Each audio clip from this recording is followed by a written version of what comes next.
Здравейте хора! За тези, които не ме познават, аз съм Марина.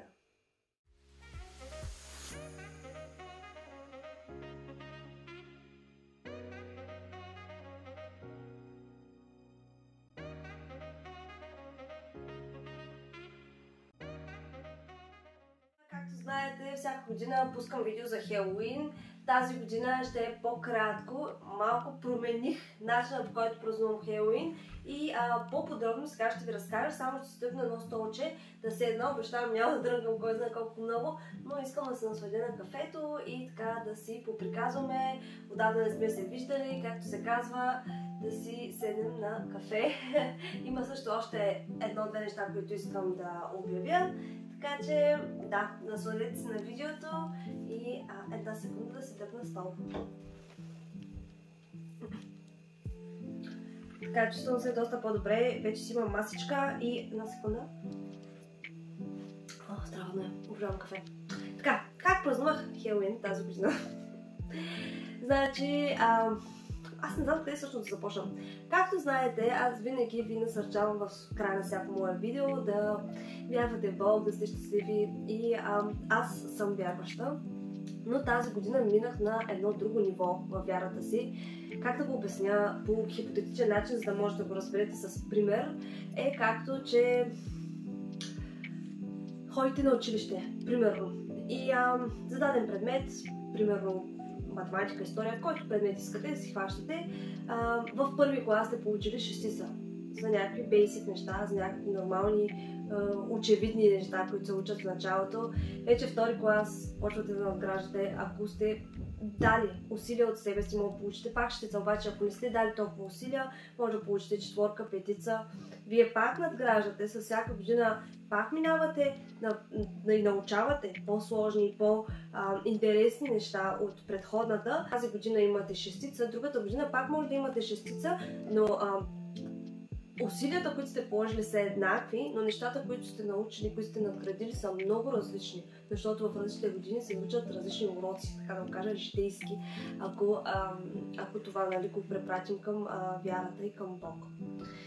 И в тази моя година аз положих много усилия, ходих на занимания, на извън учебни часове, на допълнителни занятия, не знам как да го изразя, но наистина се потрудих доста, за да стигна колкото мога повече до Бог за тази година и за това ниво, в което мога да достигна до този момент. И осъзнах, че Хелоуин трябва да се измени. Не казвам да спра да го празнувам, но трябва да го изменя. И сиреч, какво имам предвид изменя? Минали години, както знаете, и съм ви показвала, винаги съм се маскирала не с цел да worship или да почитам дявола или сатана или нещо такова, но с цел забавление, с цел да изляза, да гледам други костюми, да се смеем, да видим нещо интересно. Ходили сме в някакви гори, в някакви места, които все нещо да има, да е забавно, да е интересно и така съм го приемала този празник. Както знаете, това не е български празник, дори тук в Англия, държавата, в която живея, не е толкова популярен, колкото примерно в Америка, но пак хората по целия свят, знаете, го празнуват. И тази година, от моето израстване в Господа, аз осъзнах, че трябва да изменя начина, по който празнувам и да спра да се обличам в дадени костюми, както други години, защото на моето детенце, аз имам, сега ще направя 3 години, на неговите рождени дни ние винаги се маскираме, каквато е темата на самия рожден ден. Миналата година беше строители, така се бяхме всичките маскирани на строители. Тази година ще е пожарникари. И как да кажа, имам все още един празник, в който мога да се маскирам, ако искам. Чакайте да си пина малко пак. Така, знаете, че когато даваш с едната ръка, другата ръка не трябва да знае какво си дал и милостинята не се тръби. Това се казва в Библията и аз не искам по този начин да изглежда, наистина не го правя за да се хваля или нещо по този начин. Просто смятам, че е една страхотна идея за всеки един християнин да разпространява Божието Слово и заради това реших да ви го споделя. Повярвайте ми, има голям двубой в себе си, дали да го споделя или да не го споделя, но не кой знае какво и заради това в крайна сметка реших да ви го споделя. Да, какво направих аз? Няколко дни преди Хелоуин, понеже всеки път, когато минаваме по улицата, има някои къщи, които са украсени, някои къщи, които не са украсени, но почти през всяка къща има тиква. И моя малкия веднага пита какви са тия тикви, защо са така, и аз реших с цялата идея да вкарам и тикви в тази идея, за да мога да привлека деца. Защото децата, когато видят някаква украса пред къщата, тогава те идват и чукат на вратата ти.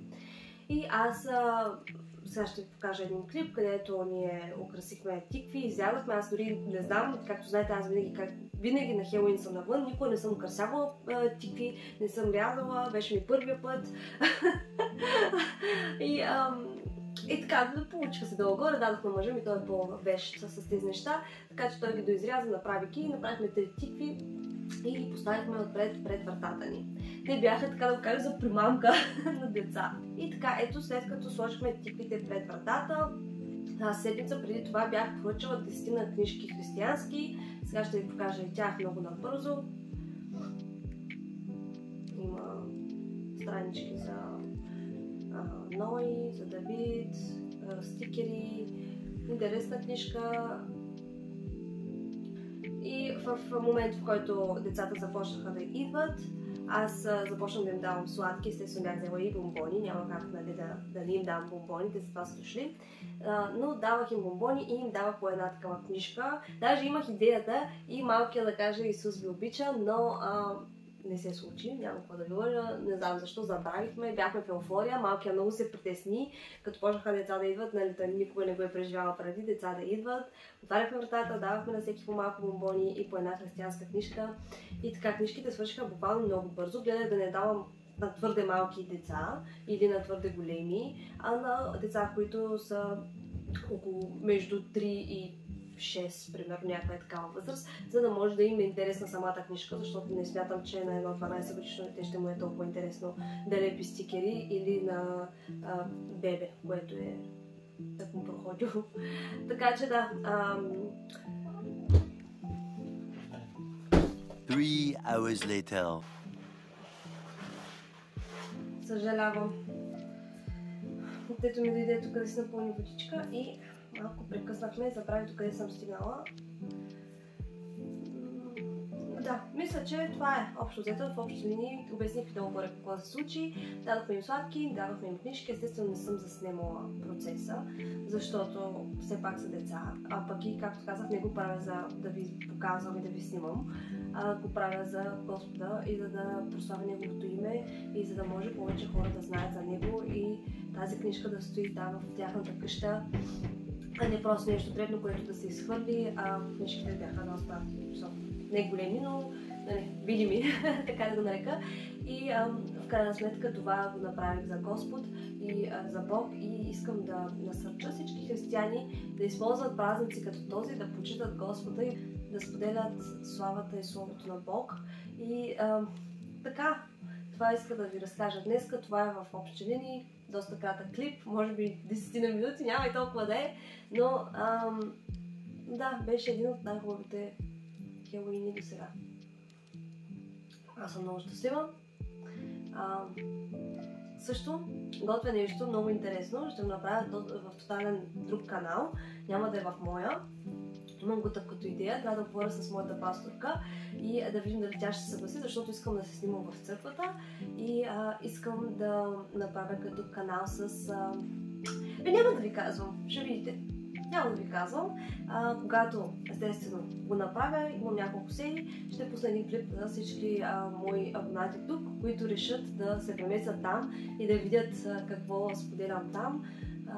Но да, няма да издавам все още, ще е изненада, но скоро ще е и да, много ви обичам, много ви целувам. Исус е всичко за мен. Това просто искам рандъм така да го кажа. Исус е всичко за мен. Бъдете щастливи, обичайте се и вярвайте в Бог. Чао!